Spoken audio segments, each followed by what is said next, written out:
Well, hello and welcome to the second in our series of watch-alongs, where we take a classic Grand Prix and we look back with the leading characters that were there and celebrating on the day. Today I'm joined by Anthony Davidson, who was in the ITV commentary box on that particular afternoon, Andrew Shovlin, who was on the pit wall for the Honda team, and Jenson Button, who was sat getting very, very wet on the grid at this point before some massive celebrations. JB, what a race the Hungarian Grand Prix in 2006 was. Yeah, it's crazy to think it was 14 years ago, isn't it? But no, one of those crazy races. You know, it hardly ever rains in Hungary. I think it was the first Hungarian Grand Prix that was wet. So, yeah, there's a lot of action to come. A few of the top dogs are starting well back on the grid, so looking forward to watching it back. So are we, trust me. Shov, you're now the trackside engineering director for Mercedes. Mercedes used to be Brawn used to be Honda. Where were you and what was your job on this day back in August 2006? Well, back then, Jenson's race engineer, so we'd started working together when he joined Honda team. But yeah, running the car, I'd been on the grid deciding what tyres to put on it, which was a difficult decision back then. And yeah, just excited to see what we could do. Now, Ant, you were part of the Honda team. You'd already been driving on the Friday in Budapest that weekend, but somehow you found yourself into the ITV commentary box on race day. How does that work? Well, as you know, Croft, I'd been doing a little bit of radio work on and off through my Friday driving through many years before, and it just came about. It was just kind of lucky timing. Martin Brundle had missed that race, as he often did, I think to elongate his summer holiday or something, which always fell in the August break. So, yeah, he had missed out on the Hungarian Grand Prix because usually it was quite a boring race, but this one was far, far from it.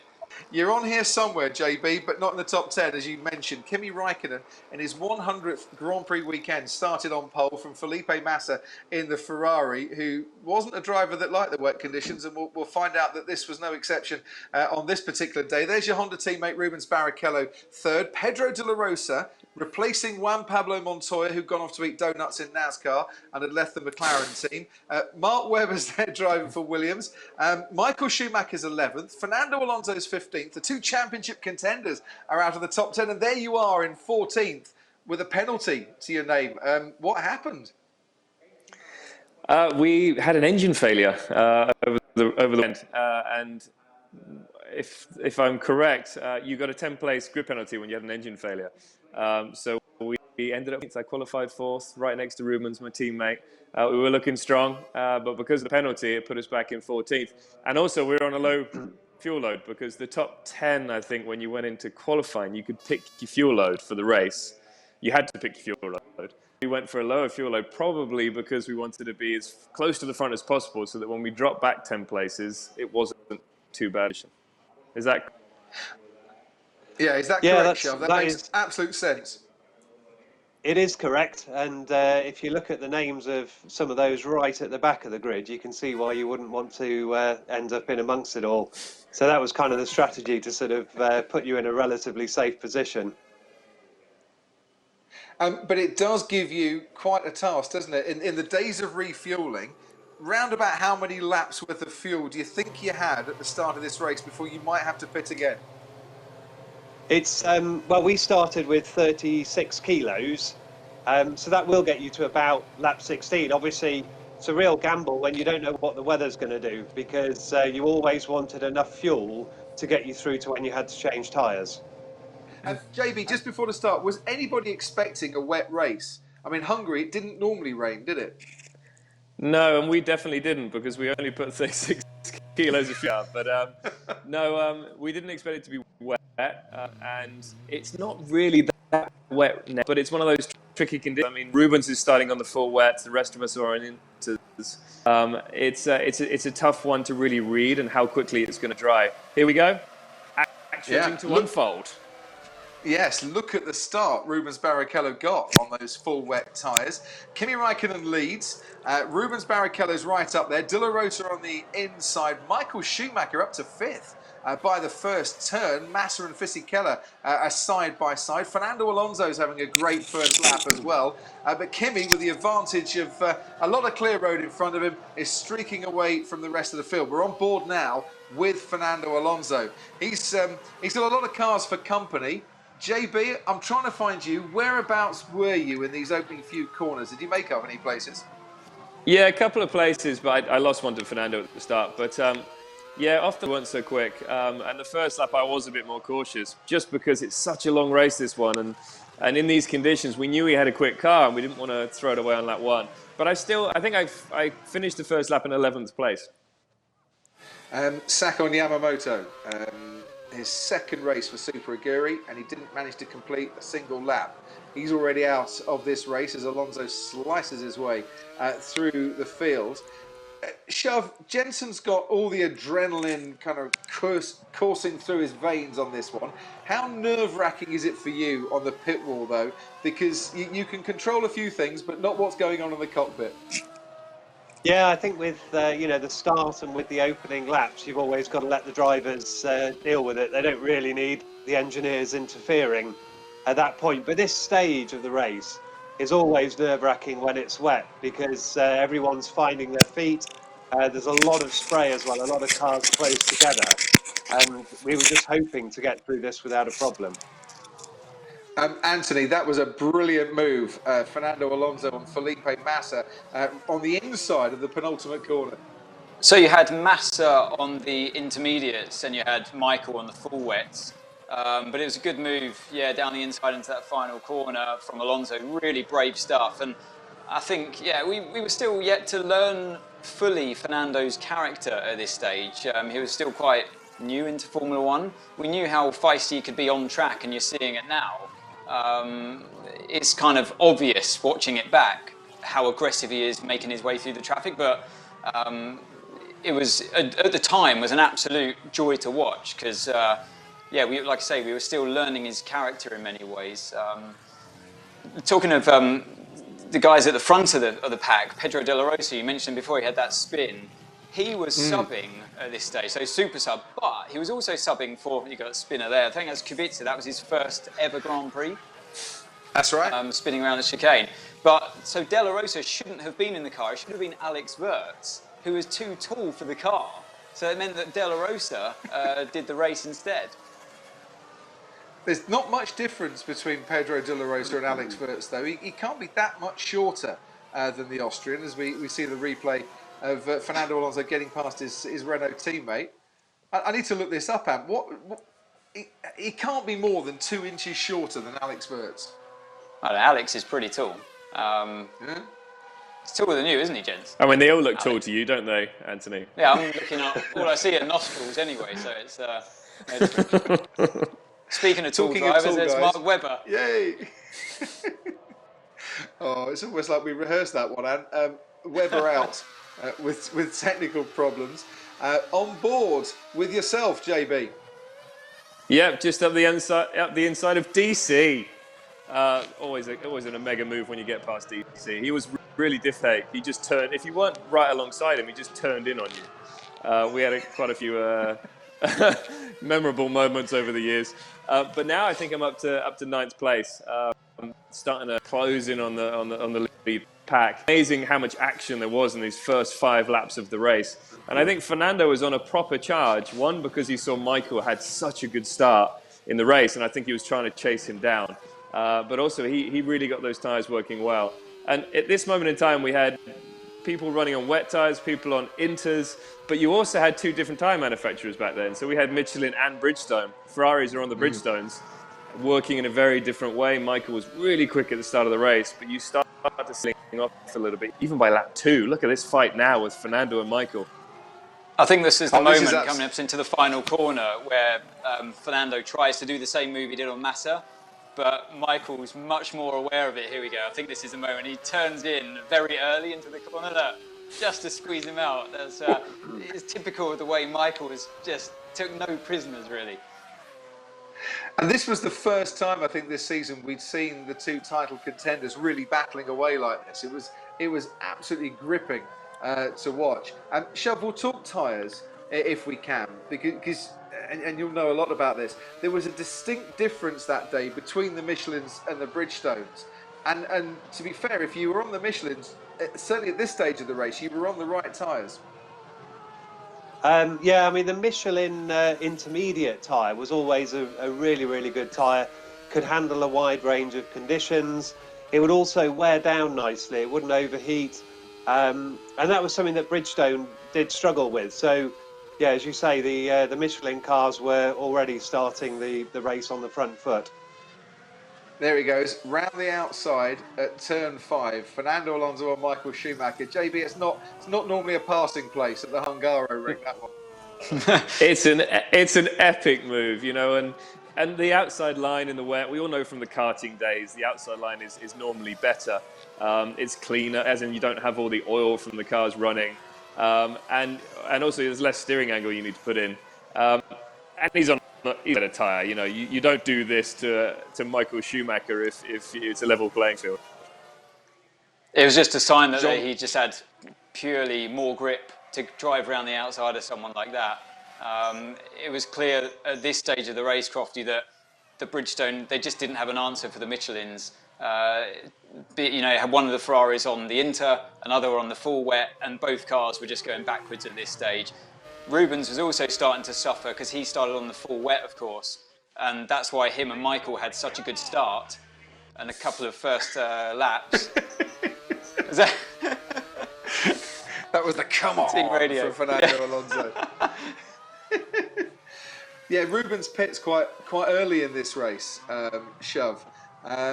Was in terms of JB's tyres? Were you looking at an early pit stop, or was everything okay from that point of view at this moment? Rubens had wanted to start on the X-Wet tyre, and you're going to get more overheating on that. And it wasn't long. He obviously got a very good start, had a good opening lap, but then 2 or 3 laps in, it starts overheating, and that's because it's got a much thicker tread. There's a lot more movement in the blocks, and it's generating temperature, and it just brings you into the pits.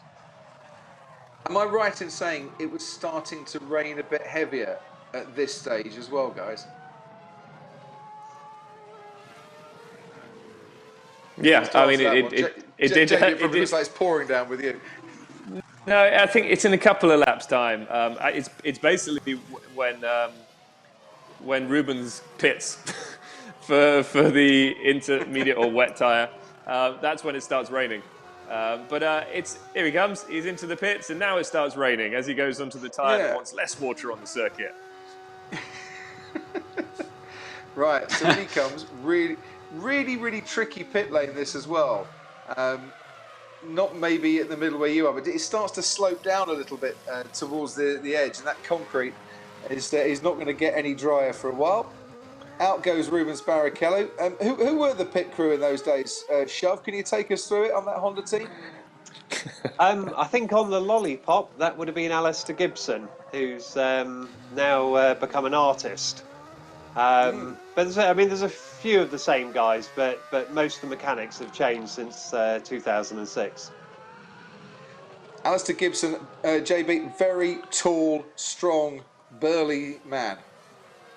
Yeah, nicely put. Rather large gentleman. I remember him being very strong, trying to hold me back in 2005. I think 2005 in Imola when.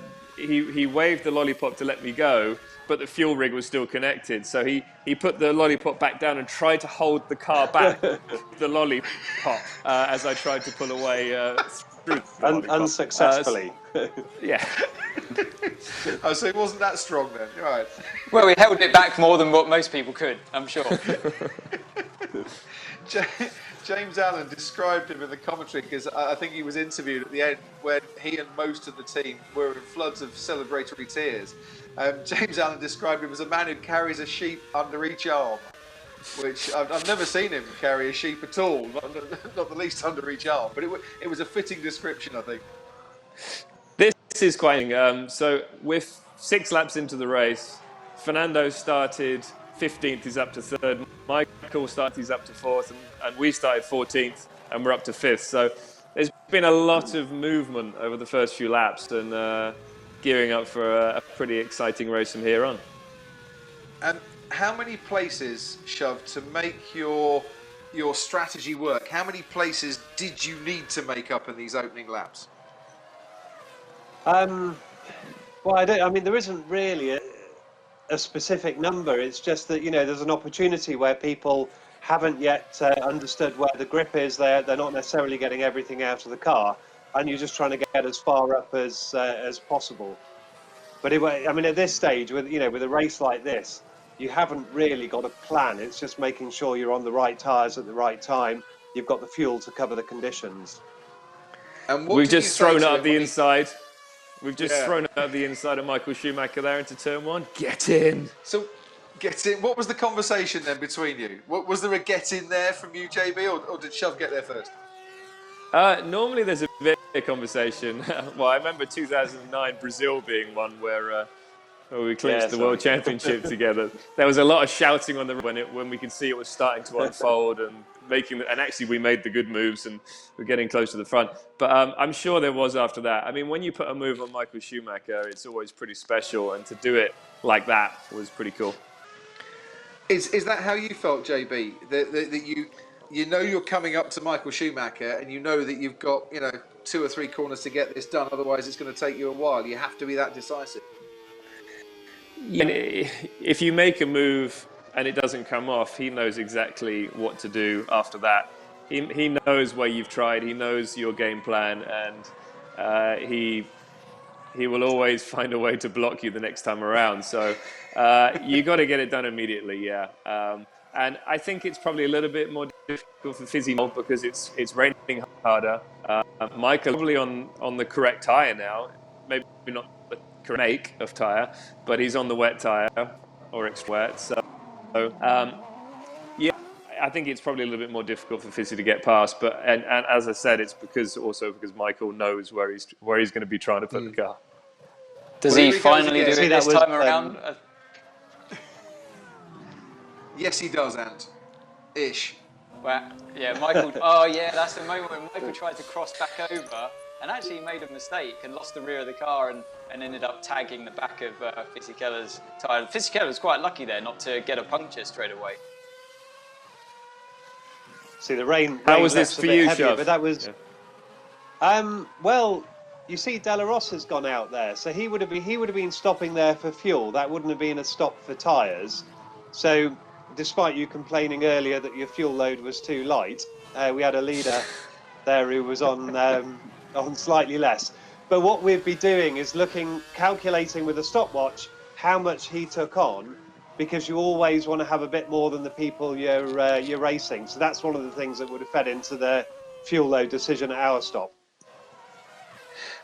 Although he did change tyres, De La Rosa, as we see once again. The moment where Michael Schumacher loses his... Well, that's the contact before. I think what Shove meant, Crofty... Into turn one. I think what Shove meant, Crofty, was that De La Rosa didn't come in because he had to change tyres. He came in because he was running out. It wasn't that they were worn out. They changed tyres as well, yeah. No, but what I found interesting, De La Rosa came in and apparently they were going to put wets on, but you saw it was Raikkonen now pits as well. It was a last-minute decision to go onto the inters. They swapped to the intermediate tyres and were going to put the full wets on, as Ted Kravitz was reporting at that moment. So there was still a lot of indecision as to what people should be running at this time. Not so the Ferrari. Go on. The problem is when you get the rain, obviously it might be ex-wet conditions, but if it only lasts for 4 laps, you've got to do 2 extra pit stops. And that's why these races are really difficult when they're not just transition to dry. The water level's going up and down, and they're difficult decisions to get right. So you need a smooth driver who's really good on intermediate tyres when it's calling for full wets, or slicks when it might be intermediates, Jenson Button. Yeah, and I think one of the main things is if there aren't rivers and you think you can keep it on the black stuff, you stick with the intermediate tyre. But if there are rivers and things that are going to send you into the boonies, you've got to go for the extreme wets. So Fisichella has broken Michael Schumacher's front wing. He's come back out onto the track in 9th place. Hang on, that's a little bit unfair, Crofty. I think Michael broke his own front wing in that one. I just don't want Michael Schumacher's phoning in to complain on this occasion. Okay, sorry. Yeah, Fissy, I can't believe he brake tested him on the exit turn one like that. Yeah, exactly. Come on, guys. Sorry. Get with the program. I'll get my own back. I'll get my own back a little later on with Michael. There goes Fizzy. Here goes Fisichella, though. Yeah, that was. Well, it was well saved. That's because he was so used to going through that corner at Michael Schumacher's speed on the wet going off. He's now released.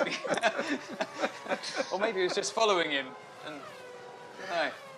Well, no, he did well to keep that going, though. And Fissy had come back onto the race. Who's that going the wrong way round?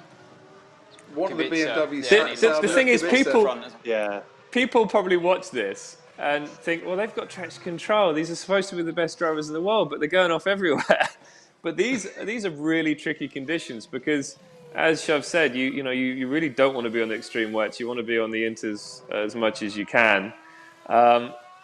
But it's raining more and more, so you're pushing the limits. You're quick, but it's very easy to make a mistake. As soon as you touch a bit of circuit that has slightly too much water for your tyres, that's it, game over. It's not like you can slide it and drift it into the next corner. You aquaplane. So that's why you're seeing so many incidents, I think. I think the problem at this stage of the race is that it started raining more again. But because it had had so many laps already on a bit of a damp track, it had overheated the intermediate tyre and warmed them down critically. So they were almost becoming a slick at this stage from wear. And then it rains again, and that's why you started seeing more drivers coming off. Well, that's correct, Anthony. Sorry, So I was going to say they designed them to run into dry conditions. So you want them to wear so they don't overheat. And then, this is the worst thing. You get a pretty heavy shower just as they're getting down close to zero.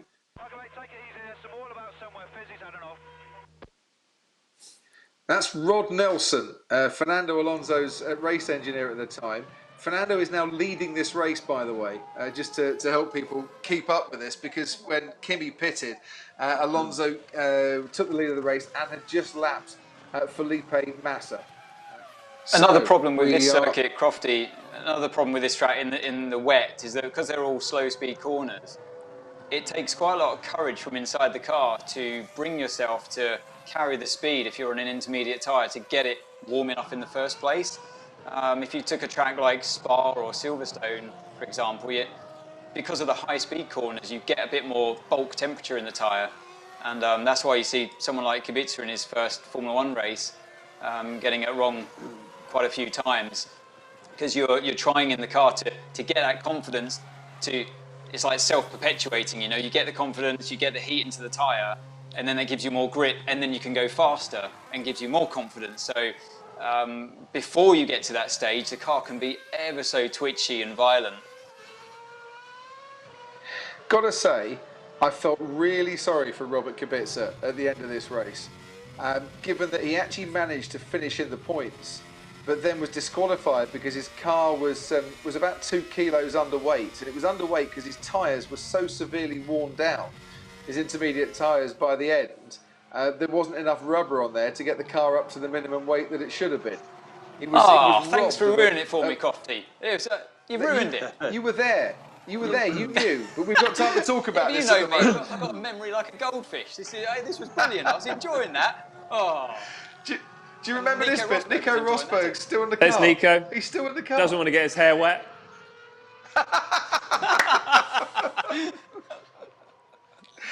His official excuse. His official excuse that day. Brittany, after Britney Spears with his blonde waves. So, 45 laps to go. Fernando Alonso leading, still hasn't stopped and has now lapped Michael Schumacher, his championship rival. The pole sitter was Kimi Räikkönen, and we are getting to that moment where Kimi's afternoon starts to go, does go, absolutely horrible. So but look at this Pedro. Pedro on the back of Kimi. I think this probably. I mean, you got to be pretty happy with that, haven't you? You have to be pretty happy with that, though. Just fuel load, whatever, better tyres. To be a super sub come in and you're catching Kimi Raikkonen in the car where he's absolutely at one with. I mean, that must feel pretty good for Pedro at this stage in the race. And it's not a small margin either. Look how much he's gaining every lap. Yeah. And that probably had something to do with the mishap that's about to happen. You know, with Pedro I don't know what you're putting the talking pressure about. putting the pressure on Kimi. He can see that bright glow from the sponsors in the mirrors of the McLaren.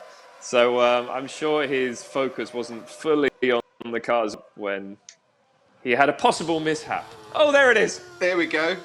So today, or this day, was Tonio Liuzzi's 25th birthday, and in his rush to deliver his birthday present to his great mate Antonio Liuzzi, Kimi Raikkonen slams straight into the back of the Toro Rosso. It doesn't matter how many times you replay this, boys, it looks like a really silly accident for Kimi to have had. So make it sound a little less silly. Anthony? Well, at the time it was a bit of a mystery, but having heard from Tonio and Kimi after it, basically all it was that on the exit of the corner, Liuzzi looks in the mirror, sees the McLarens coming and lifts off in an area of the circuit where Kimi probably wasn't expecting it. And if he were to lift off or brake and turn to avoid, could have ended up spinning anyway. And I think Kimi was about to apparently let Pedro by as well, maybe at the same moment, who knows, it didn't look like it. I think it was just one of those situations like we saw with many times where drivers back off and expect the driver behind to know exactly what they're thinking, and Kimi just ran into the back of him. It looks really clumsy, really silly, but I think as drivers we all know how you can find yourself in that circumstance. Yeah, and also these cars, when you lift off the throttle, they slow down so quickly, even if you don't touch the brake, because there's so much downforce. It's basically like hammering the brakes on your road car. It's that quickly, and you're just off the throttle pedal. And in Liuzzi's excuse, you know, he knew that if he were to carry on and not lift off, he would have had Kimi and Pedro behind him for that entire section, because it's a difficult track to let faster cars by, and probably didn't want to get in the way. So from trying to do the right thing, ended up robbing Kimi of maybe a potential victory, or at least a fighting chance of being at the sharp end throughout the race. Let's just look at what's happening here, guys. Fernando Alonso, Pedro de la Rosa, both pit under the safety car. Shove, you didn't bring JB in. So what was the thinking going on behind the scenes? Well, as I said before, the tyres stay in pretty good shape. They can even get quicker.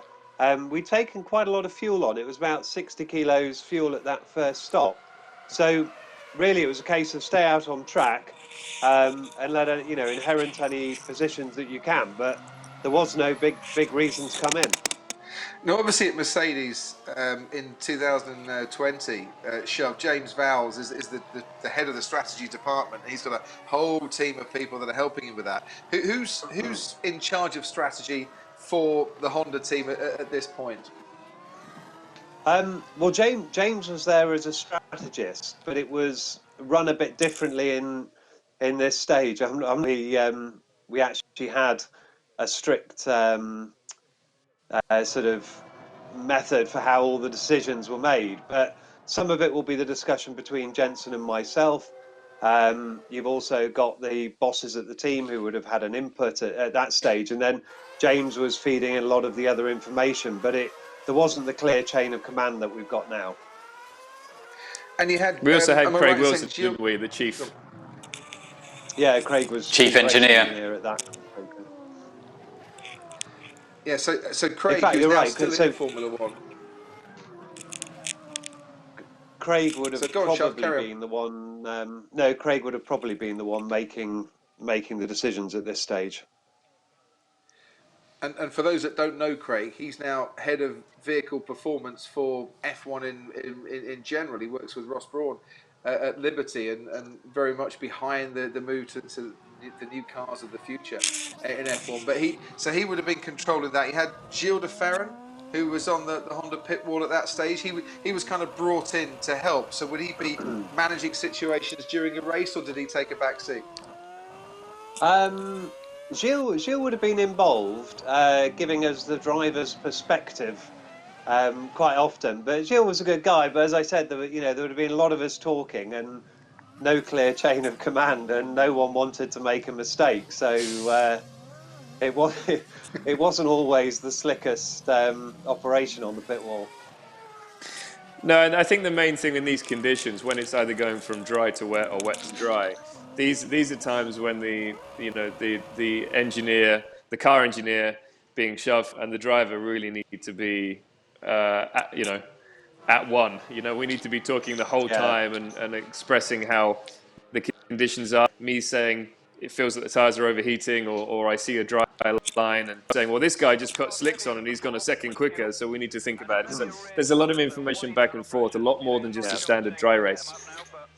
No, I think you're right, and we've had so many where either good communication in a wet race has won it for us, or bad communication has led to us making mistakes, and it's all about that dialogue. Right, Anthony Davidson, back to you, because the race is about to get going again. Fernando Alonso leads, but there's a lot of cars between himself and Jenson Button as the safety car peels back into the pits.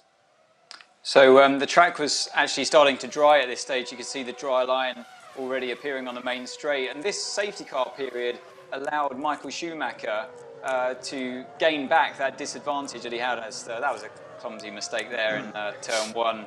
I was at Massa knocking around one of the Toyotas. But yeah, so it allowed Michael Schumacher to, remember that pit stop where he had to change the nose and the front wing? So that's basically been eradicated thanks to the safety car, and a lot of the deficit that he had at the start of the race, that gets taken away. But then he spins in turn two. Really, strange. It was a strange day for him. It was a little bit. It just didn't seem like he would, the typical Schumacher you would see in these conditions where usually he would excel. And that was without touching anyone. His cold tyres, of course, but it was the same for everyone.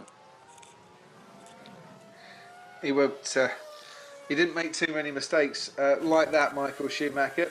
So we saw Massa into Ralf Schumacher. We saw Michael spinning. We're on board now with DC. And JB, you're stuck behind a few back markers. Did you know you lost 6 seconds to Fernando Alonso on this first lap after the safety car? Yeah, was it Takuma, I think, that was in front? Yeah, it was. He's in one of the slowest cars, or at least compared to Fernando, who was streaking away in front. And then I had Felipe that didn't want to let me past for the lap. So that got a lot of time. So yeah, 6-7 seconds we lost in one lap when it should have been pretty straightforward to hang with Alonso. So now the fight starts. Him back down. It's not very nice, Ant, calling the Super Aguri such a slow car. That was your car the following season, wasn't it? Well, no, actually, no. The car that driving. Jenson's driving now was my car the following season. Right, good job. The car that and they were quicker than us right now in our old car. It was old Arrows or something. Sato was it old was Arrows based on an Arrows, and it was like from the 90s or something, wasn't it? I can't remember. I think the engine was sat about 70 millimeters high in the car or something, because as you're right, they took a Arrows chassis and put a different engine in it. Well, the Honda engine, isn't it? And then the following year, can we clear this up then? The following year, Jenson, you gave your car to Ant, and Ant drove your car, but with a different paint job. To be fair to Jenson, I wouldn't blame him for that decision.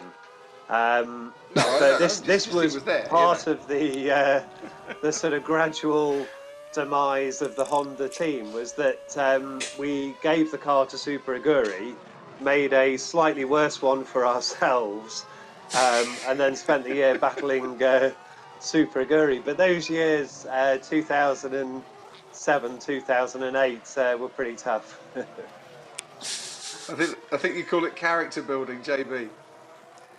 Oh yes, yeah, I remember that first race in Australia, and both series were quicker than us in our car that we won a race with the previous year, and that hurt quite a lot. And I was quite outspoken about it. And I remember the team trying to tell me, because you weren't supposed to just hand over a car to another team.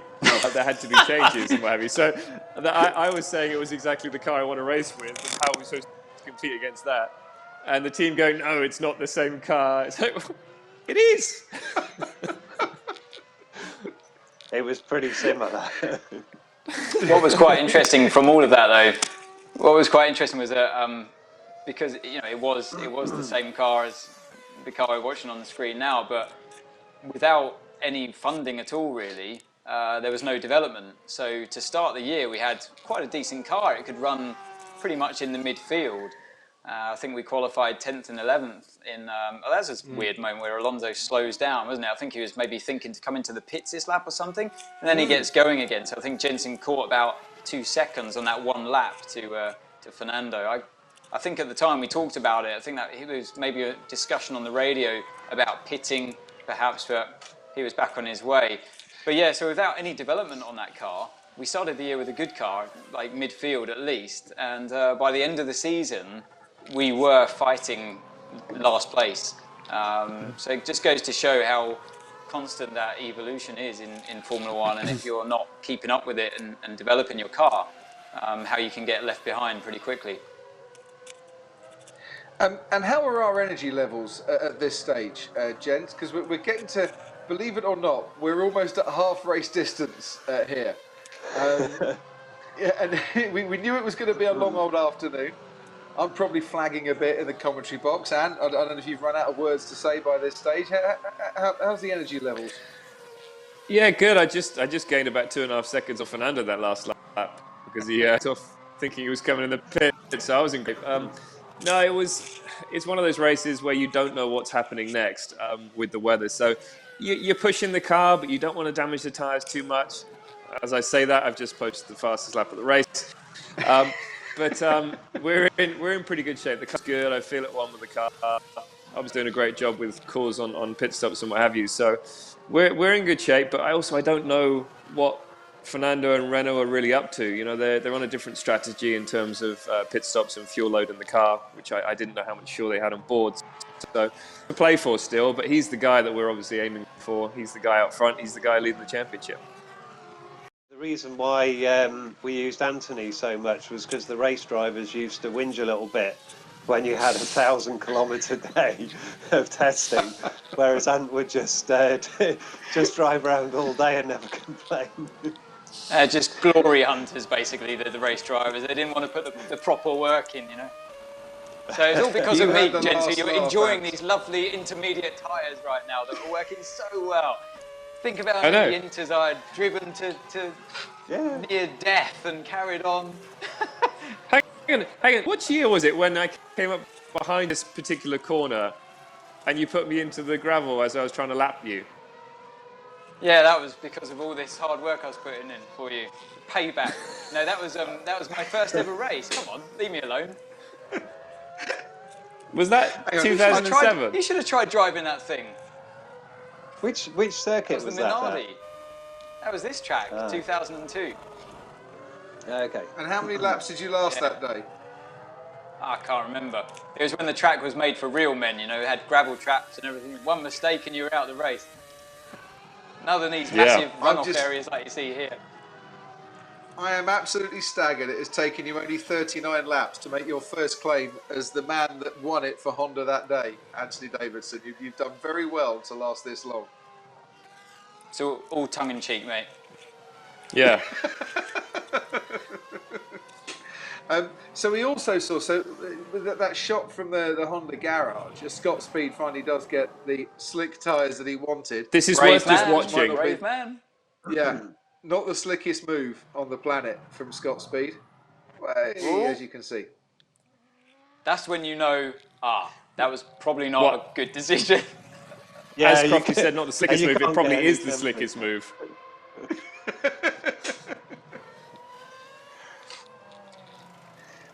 Was it this weekend that Scott Speed had the argument with Franz Tost in the Toro Rosso garage that eventually cost him the Toro Rosso drive? I think it could have been, you know. Because they had a massive big bust up, didn't they, in the garage, and we didn't see much of Scott Speed after that. I can't remember if it was this year or the year after. I'll try and look up who was driving the following year on that one. But he's now on the wrong tyres, and you've all seen that. And here's Michael Schumacher and Felipe Massa. That didn't look so difficult, did it? Michael Schumacher. Yeah, but it was an absolutely exquisite move there. No team orders at all on that afternoon. Back to Scott Speed. Oh, is that Scott Speed? Bless him. It was at that moment. Guys, I think you made the wrong call on the tyres. All the top teams decided to stay out on the intermediate. From where he was, it was worth taking a gamble, surely. Was that you right behind him there, the Jens, second or or was that third. Rubens? Second or third people to put the slick tyres on, not the first. Although Yeah, you in did it races once in like this, Australia. first. I was going to say, it worked out well once in Australia for you, JB, where I think you were the first person to go on to the slicks. Yeah, that was 2010. It did like it was the right call because I exited the pits and went straight on it to turn 3, travel trap. So I think everyone looked away at that point and thought, he's gone too early, and forgot about looking at my sector 2 and sector 3 where I went purple. So yeah, that definitely won me the race that day. So 29 Here you are, laps you're to catching go in this Fernando. race, and here you go. Yeah, it's worth mentioning this one because now we suddenly see Fernando and Jenson in the same camera shot, and that's when you know Andrew Shovlin. You don't need to look at a timing screen anymore. You know that your man's catching him well. Well, it's also good when you can put a bit of pressure on the guy in these sort of conditions, because there were points in the race where it looked like Fernando was able to manage it and probably thought he was going to have a relatively easy run to the finish. But once you can start closing them down, it changes that. And the gap under 2 seconds, with Ferrari preparing for another pit stop.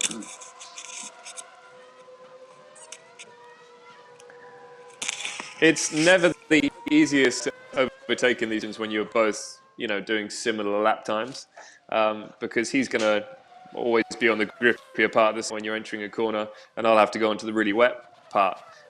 So the big part, as Shov said, it is the pressure. We're half a second quicker at the moment, over half a second quicker on average.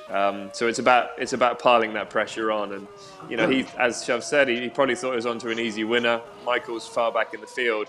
He doesn't want me, so that's why we did. So, what are your options here, Shov, in terms of how the pit wall can influence things? You can put the slick tyres on. You can put a new set of intermediates on. You can leave the tyres as they are and just put a bit of fuel in. What was the option that you guys felt at this stage was the best one for his next pit stop? Well, we were starting to see people struggling on as you saw, on those dry tyres. So we're worried about that. And we, as Jenson mentioned, race in Spa the year before, where it looked like it was dry, but everyone who went onto the dries was slipping off the track. When you say keep the tyres and just take fuel, well, that was actually Ron Meadows who suggested that as an option. So we knew that we were going to have to stop again for fuel, and it was Ron who said, well, why don't we just take a little bit of fuel, try and get us through to dry and leave those tyres on, and a really worn out set of the intermediate tyres was the best thing for the damp conditions. Because they almost acted, Ants, like a set of slicks, didn't they? Basically, yeah, the tyre would match the condition. So as you drove into the dry, I remember many times you go through that horrible phase of the rubber rolling off the edges and dispersing. But once it did, the tyre kind of came back to you, and you would follow the conditions. What was interesting in this part of the race is that it looked like Michael was starting to improve in the speed, and I think at the time suggested that the Bridgestone Inter was perhaps a harder compound of tyre, or wore in a very different way compared to the Michelin, and eventually finding his way past Heidfeld, who was in a pretty decent position at this stage in the race. So yeah, Schumacher now up there to P5, but I think Alonso had used his tyres pretty hard at the start of the race.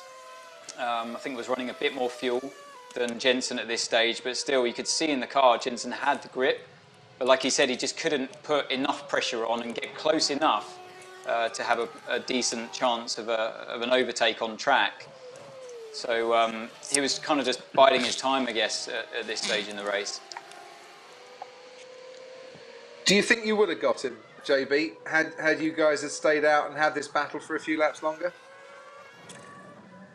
I don't know. It's easy to say yes, because no one knows otherwise. But who knows? It didn't work out that way, so I'm not going to say yes or no.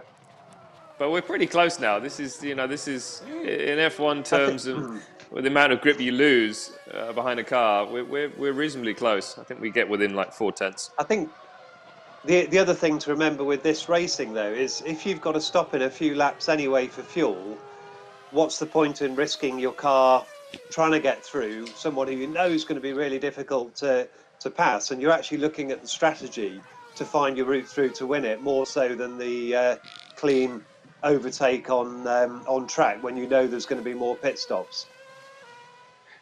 Which is absolutely the most sensible statement that you could ever make. But you realise that everyone else wanted to see Jenson have a go here. If I could, I would have. Yeah, good man. I mean, when I say everyone outside of Spain at this time. And certainly everyone in Germany, because they weren't enjoying the fact that Michael Schumacher wasn't leading this race despite his pace at this stage, and was going to lose a few points to Fernando Alonso in the championship standings.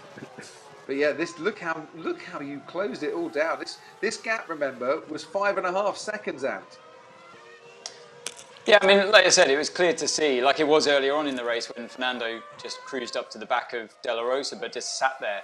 He couldn't overtake, and that is an unfortunate trait of the Hungaroring, is that it is very hard to overtake, and certainly was back in the days before DRS. But I think there was one other man, Crofty, that was willing Jenson on at this stage, and that was probably Michael Schumacher, because he was in that fight in the championship with Fernando and had a pretty torrid time of it so far through this race.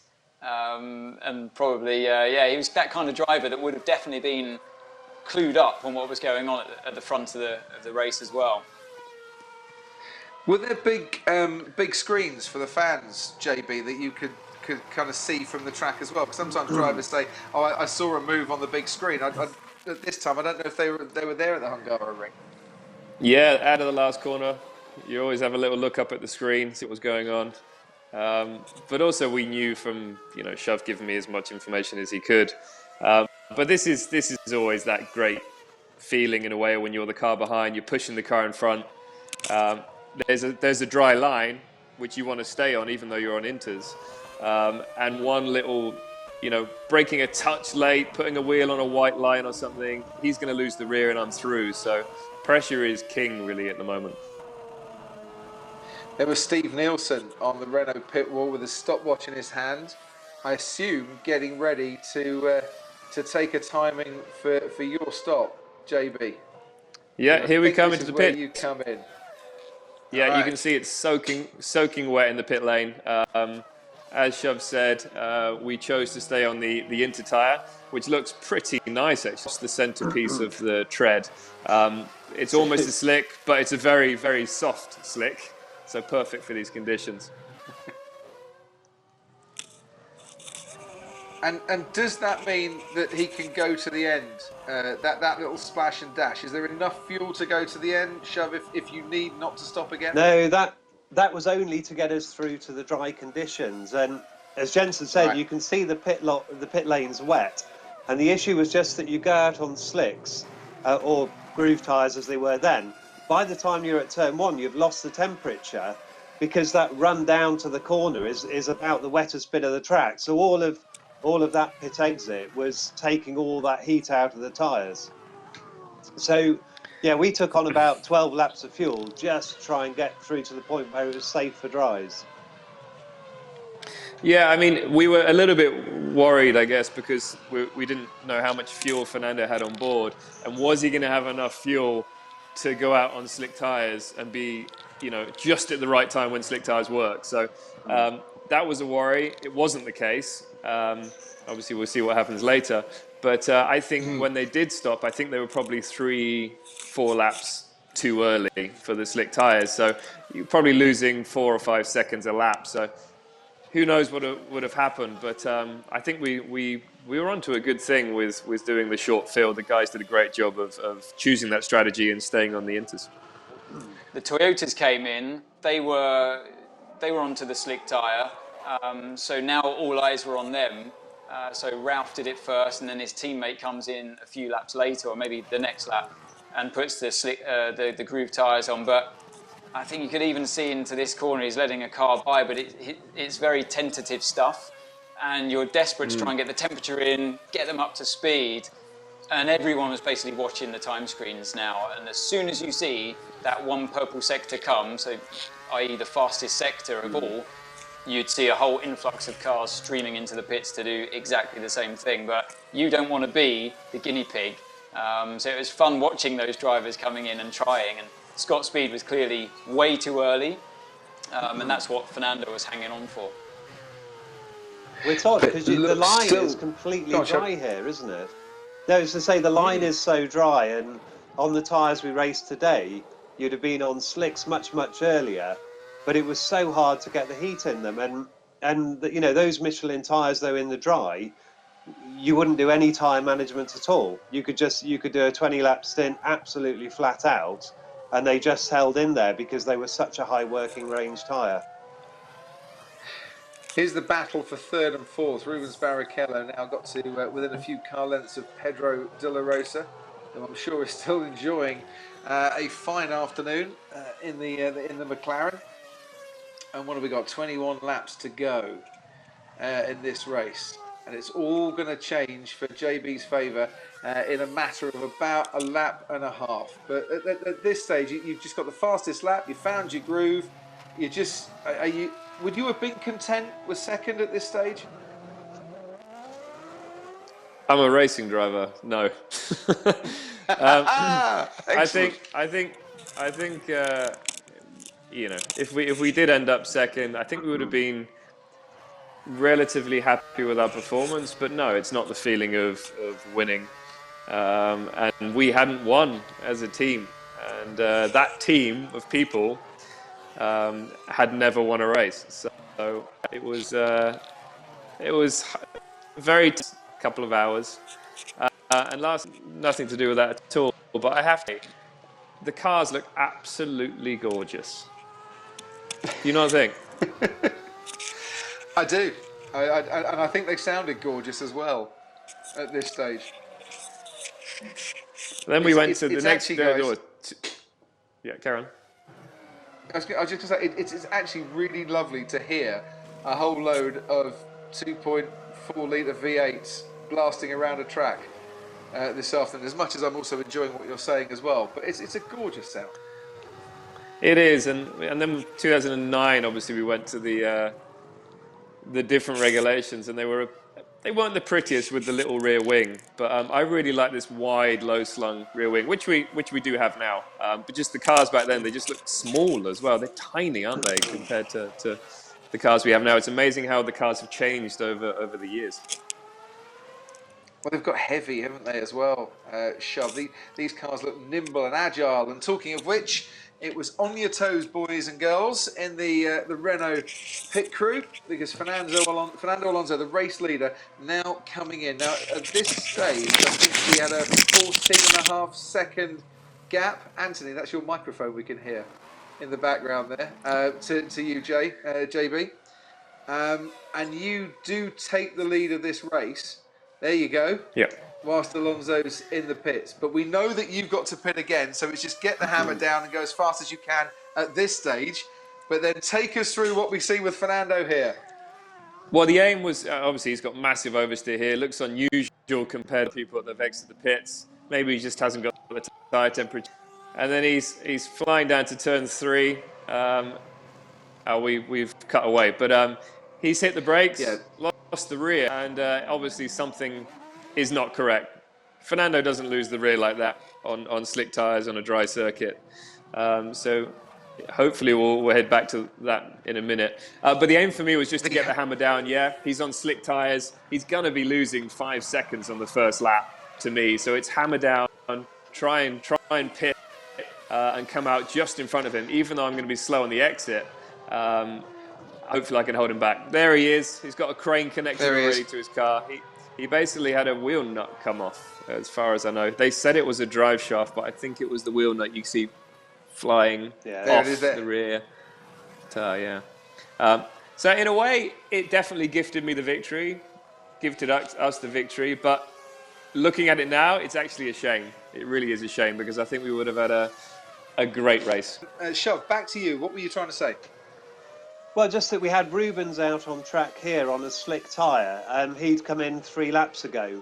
So we could see how he was performing to Jenson on that very, very worn intermediate, and initially lost a bit of time. You could see him getting a little bit quicker. So we were watching that gap more than anything else, because every Michelin team had a different dry tyre. Each dry tyre was designed for a team, the compounds and the casing. So you couldn't necessarily look at a completely different car and know how your tyre would perform. Oh, interesting. So it wasn't like we have with the Pirelli days today, where each compound is exactly the same for each team. Here we are. Your final pit stop, JB. Heart and mouth time or fully cut off? It's a funny one, because I think we had a massive lead at that point, but I think, the mechanics, I'm sure the pit crew were pretty nervous, but they got their head in the right place and did a great job. Nice and relaxed on that pit stop. Yeah, I think once you see that you get through this transition to dry tyres, then you can start to relax, and it's then it's just counting down the laps to the finish. Well, can't relax as a driver, though, can you, yes. Jenson? Yeah, it's easy for the team to sit back and go, our job is done, but now this is big pressure on the drivers when basically you're confined to one line, and if you step outside of that line, you're in the barrier around a track like this. So it's you are having to, your eyes are on stalks at this point, just trying to get up to speed, and the grip feels incredible, doesn't it, Jenson, when you go out on a slick tyre compared to that's the problem. An old wet. That is the problem. There's so much grip, and we're leading the race by 30 odd seconds or something like that, and you should be just cruising around, but you can't, because you just want to drive fast. It feels great. You got so much grip. You want to push that car because it's such a buzz. It's such an adrenaline rush to be able to push it to the limit. So it's a real tricky mind game you play with yourself. I think sort of 2 or 3 laps to go, I started backing off a little bit. But before that, I kept it lit because it felt good. And also, you don't want to take your mind away from doing your job. As soon as you do, I think you start to slip up and you might start making mistakes. So nothing had changed for me at this point in time. I was still giving it everything. With 12 laps to go, you were 12 seconds clear of Michael Schumacher, who's forced his way up into the podium places as well. Doesn't end on the podium. We'll explain why in a moment. As Ned Flanders on the BMW Sauber pit wall, Mario Tyson there watching Nick Heidfeld come and go for his last stop. I've got to admit, at this stage, I'm in the BBC 5 Live commentary box. In my first season in Formula One, after starting the day doing a piece on our breakfast show where they said, has Jenson Button got any chance of winning? And I said, no chance whatsoever, because you were down in 14th, and even with a bit of rain, I honestly didn't believe you had a chance, mate. I'm sorry about that.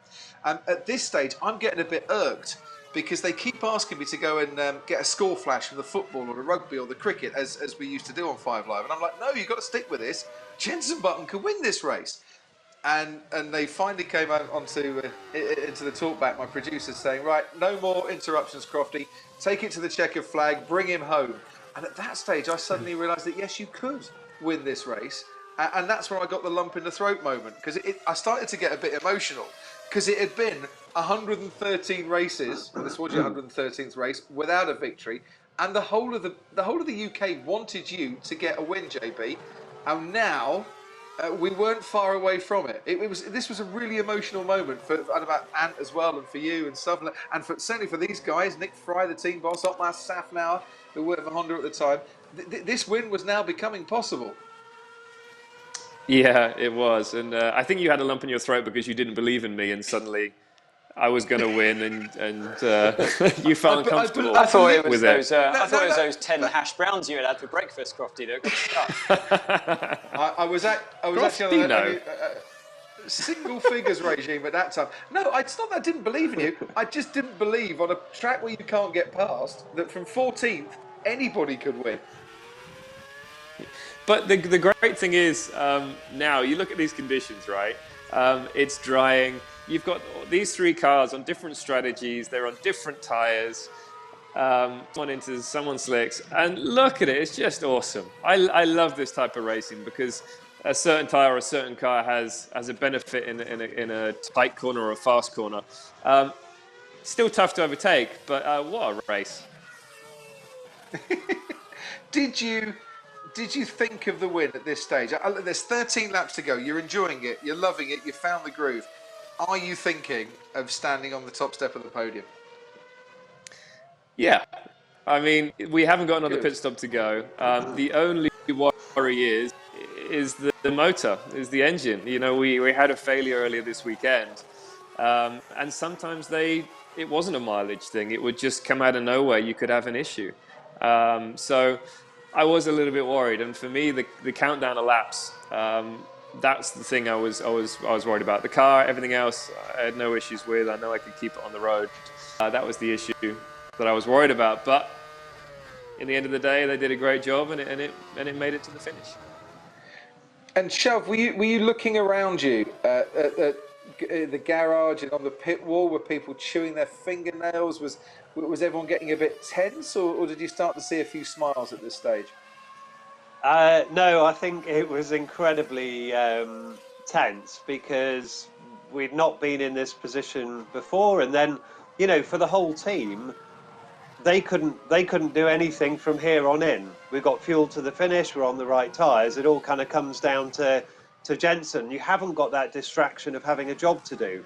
You know, you're kind of just sat there watching it, hoping and praying, and but yeah, really, these are the most excruciating few laps, I think, of the whole race. Did you feel that as well, Ant? Not just as, you know, part of the commentary team that day, but as part of the Honda team as well. Was it excruciating as well as exhilarating?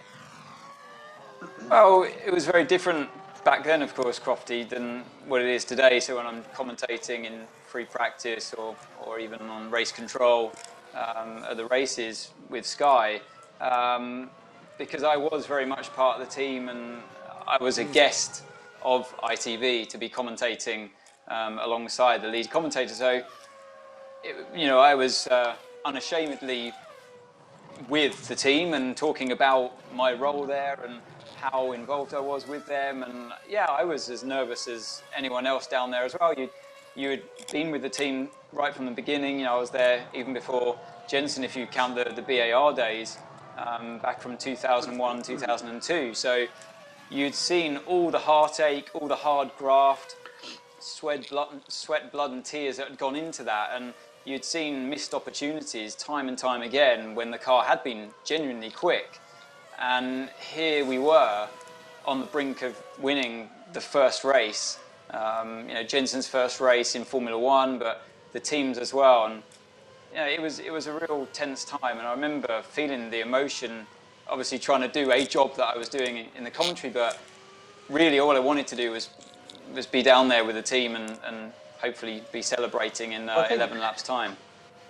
Yeah, the other thing, Crofty, was these cars were very much developed on the test track. So Ant mentioned the tyres. You'd be finding maybe half a second, even a second in tyre performance just in the space of a couple of races. And, between every race we were going testing, a lot of that was with Anthony. and it isn't like today where it's more simulations and computer programs. It was all done on the stopwatch and the driver's feel. So Ant was a huge part of that development. Michael Schumacher's tyres starting to go here. As you can see, Pedro de la Rosa is catching him and catching him fast. Just before he does get to the point where he catches him, how much pressure, guys, was being put on you all by Honda to find this elusive race win as well? Because Honda were putting a lot of money into Formula One and they wanted success, JB. Yeah, they'd spent a fortune on acquiring the team. I think I heard something like they spent $1 billion on Formula One over one season in buying the team and also spending money on running the team. I'm sure it's a figure plucked out of thin air, but they spent more on Asimo, the robot, though, that year. So I think it was $2 billion or something. So they spent a lot of money. Fukui-san, the president of Honda Motorsport, Honda Road Cars was here. So the big boss, Global. So a very special race to have him at. He had only been at one race previously in 2006. So a lucky race to come to.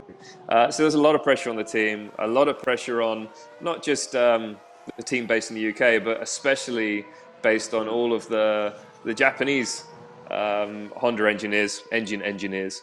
They were put under massive pressure, I guess like an Italian working for Ferrari. A big amount of pressure, and they really did need a result this year after a couple of good years in terms of performances, but we still were searching for that win. It comes, and it comes soon. Let's get back to what's happening on the track. I mentioned that Pedro de la Rosa was catching Michael Schumacher. Schumacher was trying to go to the end, Ant, on tyres that were getting more and more worn. And so the chase that we didn't get with Jenson and Fernando, we're now getting with Pedro de la Rosa and Michael, aren't we? Well, it was incredible to see Michael actually ahead of Pedro de la Rosa.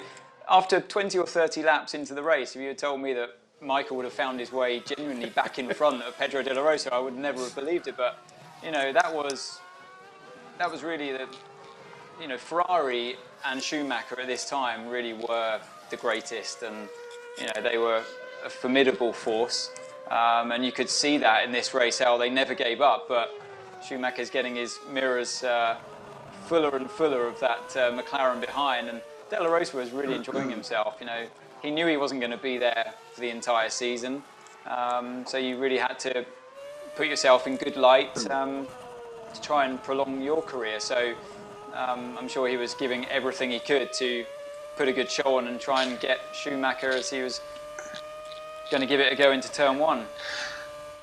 Got to take your chances early with Michael Schumacher, and he doesn't quite have it. But the problem is, the brakes, JB. The problem is now is that you've got the wet line on the inside everywhere.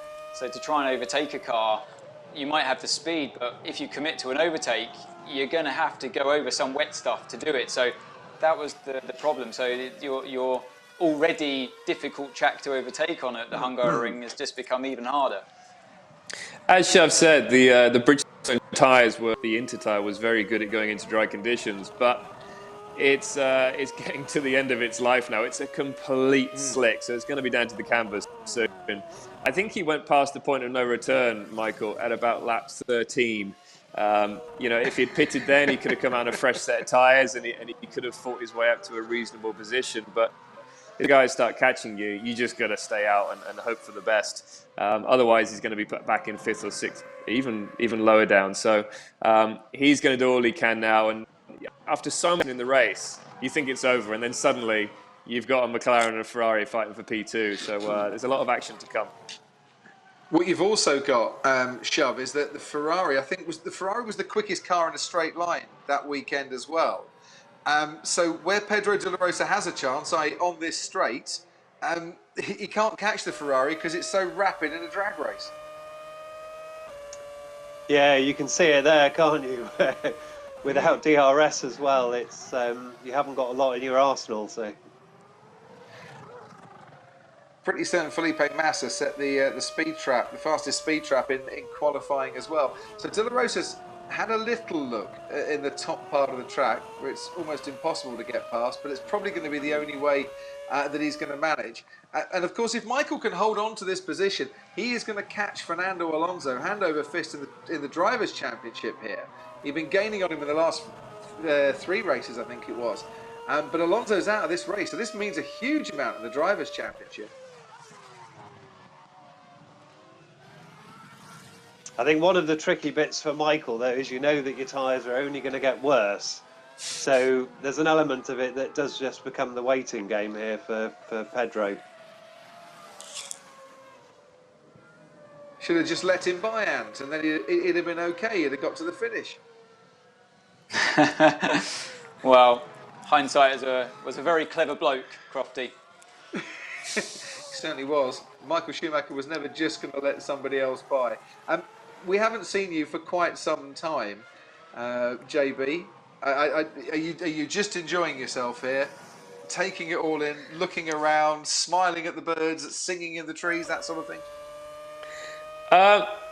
Probably not smiling at the birds too much, but did you say smiling at the birds? Anyway, so yeah, singing in the trees. Yeah, I don't know where your mind was. Shelf would have been giving me info about what's going on behind, the gap to the guys behind, and how much we're pulling away a lap, which we would have been because he's still on inters and we're on slicks. And I think the gap, as I said, grew to about 30 seconds or something. So the team would have been like, you know what, don't do anything silly. But as I said, as a driver, you still don't slow down. You might take slightly less. You might be an extra 2 centimeters away from the entry curb and exit curb. But apart from that, you're still pushing. So yeah, I was loving. Here's the move. Here's the move. Here's the move on De La Rosa on Michael Schumacher. And right, okay. Consensus of opinion. Hands up who thinks that was gaining an advantage by cutting the chicane. Well, it was, but then Michael, he was like, "Oh, okay, I'll give him the place back," but then turns in on him on the next corner. Yeah. That was outrageous. And I think Tony Scott Andrews, who was the chief of the stewards at the time, would have been looking at that one. It could have ended up, Ant, quite nastily for both drivers there, but Pedro managed to take evasive action. It's interesting watching it back with modern eyes. You know, it's a move that would never have stood today. The stewards would have been on you straight away for that, I think. So, but you know, this was it was hard racing. Michael never made it easy for anyone, and he wasn't going to give up any position lightly, easily, and he was fighting for the championship. But you know, you could see the frustration growing more and more from inside the cockpit of that McLaren. You're on way better tyres, you've got way more speed, and you feel a little bit unjust now in what just happened at the chicane before, because clearly, you know, that move, it wasn't on, and you should have been let by. Just in the back of the shot, I think Nick Heifeld's getting quite close as Pedro goes for it again. Michael takes to the escape road again. This time, though, he comes back onto the track behind Pedro de la Rosa. Justice a lap later, JB. Yeah, totally. Now he's got to worry about the cars behind. I mean, the car right behind him is a lapped car, but behind that you've got Heidfeld, who's raring to go. It's going to be his first podium, I think, in Formula One if he gets this move done. So the charge starts for him. Michael's looking in his mirrors once again, but a different colour car. I think the dangerous game that Michael was playing there, I don't know if you agree, gents, but in that chicane, you could see it's clearly wet on the inside. And by tightening the line early, he's forcing his rival more onto the wet. And your chances are increased of contact. So I thought it was quite a risky strategy there by him. It is because, yeah, I mean, every point counts, but his rival is not in the race anymore. So, you know, he knows he's on the back foot. So I was a little bit surprised how aggressive he was, yeah, because finishing fourth is much better than not finishing at all, and it would have been good points for the championship. If he'd have finished second, Michael Schumacher, he'd have been 3 points behind Fernando Alonso in the championship, but he doesn't finish second, as we know. And here comes Nick Heidfeld once again. He's going to put the late move onto Michael. The Hungarian TV directors managed to miss it again. And we need to cut to a shot of Jarno Trulli's Toyota where the engine's gone. Because that's more important at this moment in time than what happened to Michael Schumacher. And there he is going really, really slowly. So what did happen to Michael Schumacher, Anthony? Well, you know, like I said before, running a risky strategy of pushing cars onto a wet line and playing hardball, you know, you end up coming a cropper yourself. So what could have been if you had just been a little less aggressive and, you know, think of the war instead of the battle in a way. And you're on tyres at that stage that are very, very worn. So any kind of contact between any car and you're going to be in trouble. But he can barely turn the car round that long right-hander to get into the pits here, Michael Schumacher. So what actually broke, or was it a puncture?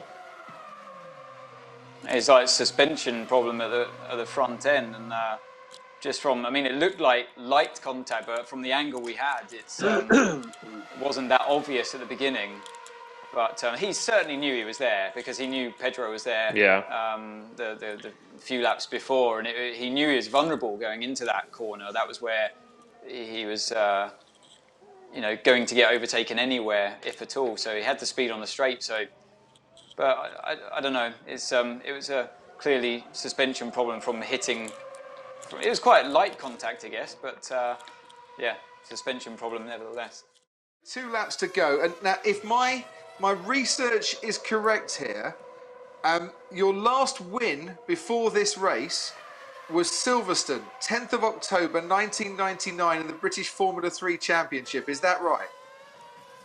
That is correct. Your facts are correct, Crofty.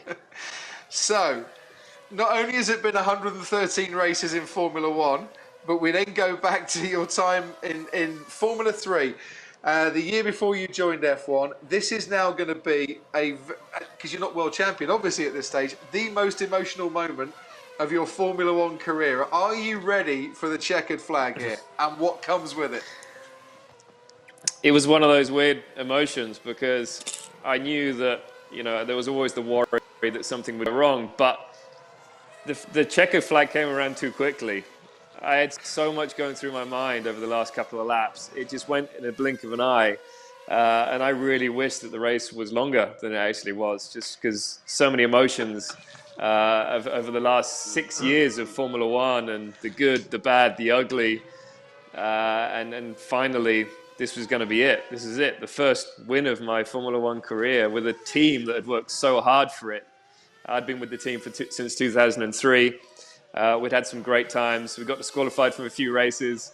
We had loads of podiums, but that first win was, we didn't really know when it was going to come or if it would come.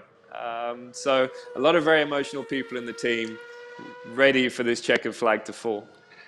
I love it. The race was 1 hour and 52 minutes long, and you said the checkered flag came too quickly. But I totally understand what you mean by that. It's the moment that every driver dreams of, and finally it was coming true for you. I think I said something like, finally, at long last, Button wins for Honda, Button wins for Britain, but most importantly, Jenson Button wins. And that's what I said as you crossed the line.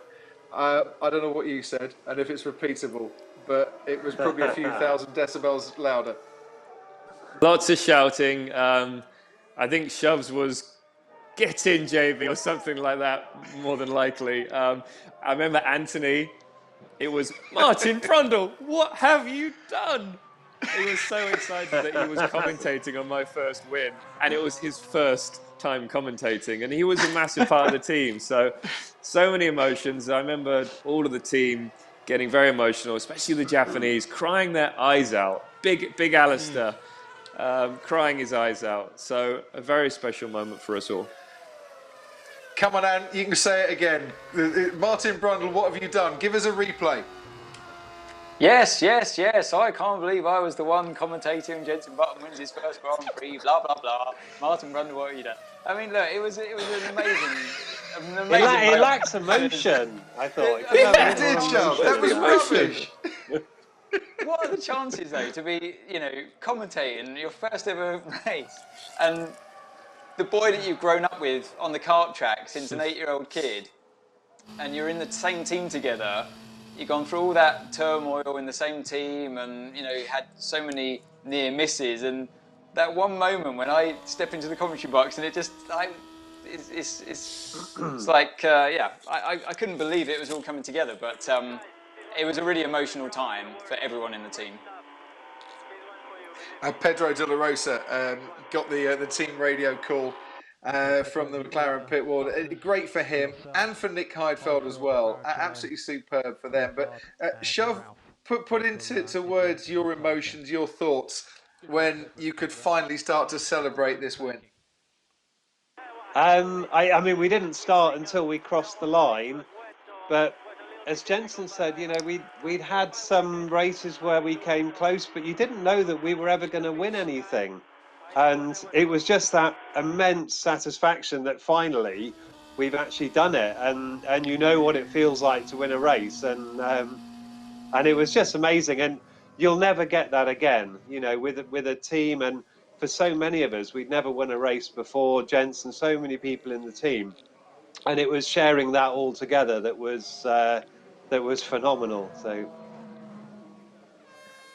All the marshals coming out to wave flags at UJB as a winner for the first time.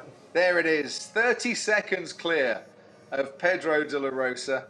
I mean, the rest of them are in a different county, quite frankly, to you on that one. And only the top four finished on the lead lap. DC got points. Robert Kubica, as I mentioned, would be disqualified for his car being underweight.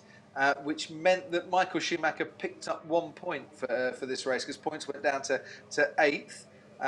Montero and Albert's just out of the points as well. But a long list of those that didn't finish. But to finish first you do have to finish.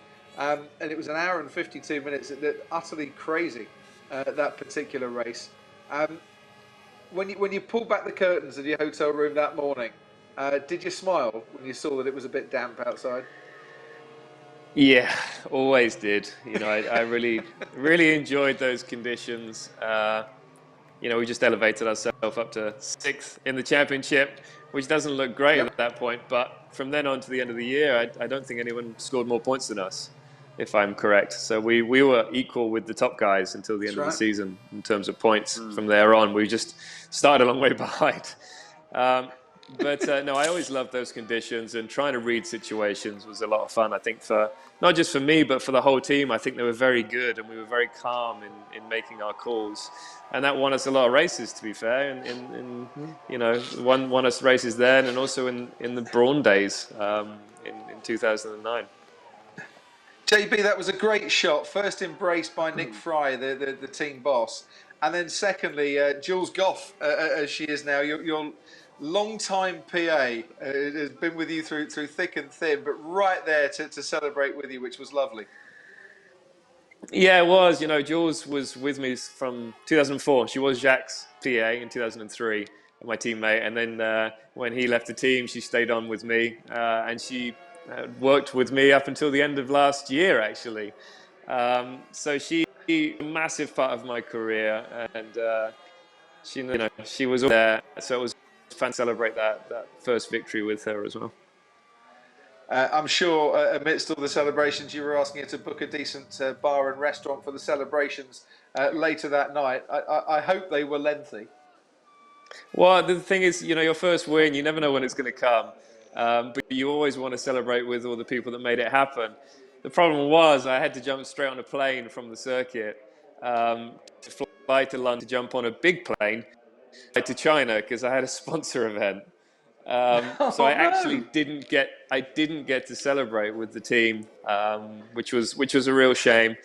I jumped on the plane to China, and then after China, Honda said, "We want you in Japan." So I went to Japan and went to their offices, went to their R&D, where there are thousands. It's Shovers! Look at him! There you are, Shovers. Yeah. Shovers. Hey. A few of those boys are still. A few of those boys are still at Mercedes. So it's great that they've continued with the team. was going to say, Shov, Crofty, it was that you? it's such a happy podium though, wasn't it? Because you had De La Rosa Yeah.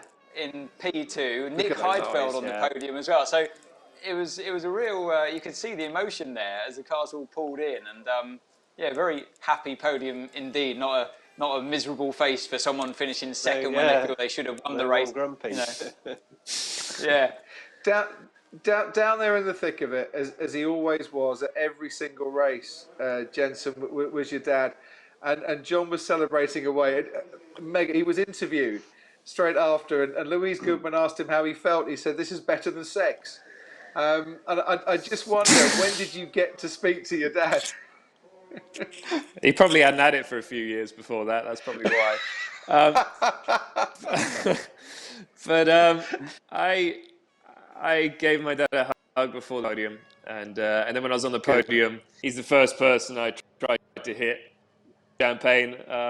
Obviously, I had the guys that finished second and third, Nick and Pedro, but then I aimed it straight for the old boy. And there's a nice piece you'll see in a minute where the guys are trying to help him because they think he's crying, but he's like, "No, I'm not crying. I've just got champagne in my eyes." So, yeah, there he is. He's not wearing pink, though. Well, he's wearing white and red, which makes pink, I guess. Yeah. You go and get your trophy while we listen to the anthem.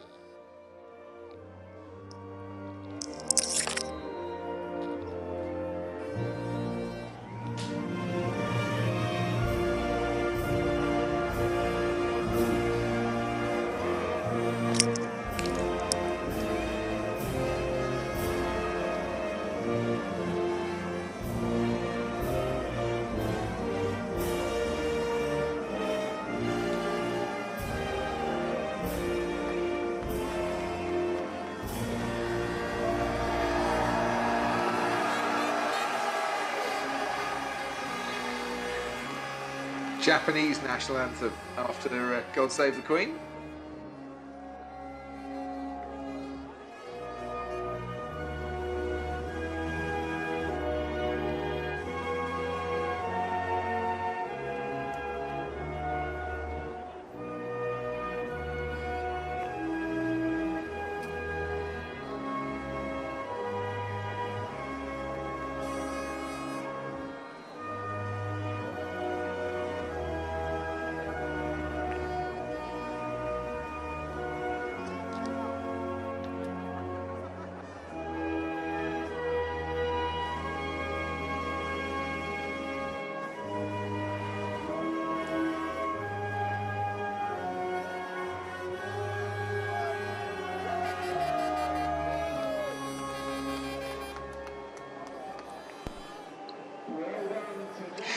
Absolutely magnificent. Right, the podium celebrations will come. Jenson, you still have the trophy from that day?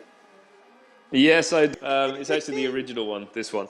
A lot of the times in F1, you don't get to keep the original trophy because the team... But this is it.